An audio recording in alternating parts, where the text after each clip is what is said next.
Hello everybody, in this tutorial I'll show you how to get the Apiary in 7 days to die.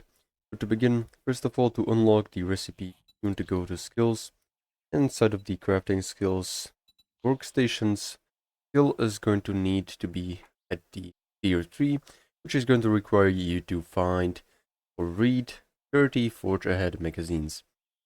This is going to unlock the Apiary, which you can then craft inside of the workbench from some beeswax, wood, nails, forged iron, and duct tape. The most important is the beeswax, and you can get this from mining some tree stumps, and there's about 20% chance you'll get honey from a tree stump, and when you do get honey, there's another 50% chance that you'll get the beeswax, and also some bees. Now to use it, just place it down, and fill it up with some goldenrod flowers, chrysanthemum or cotton. And once it's done, it is going to produce you some honey. And also there's a chance that you'll get some bees from it, just like this, if you don't have the smoker adaptation, and they might even attack you.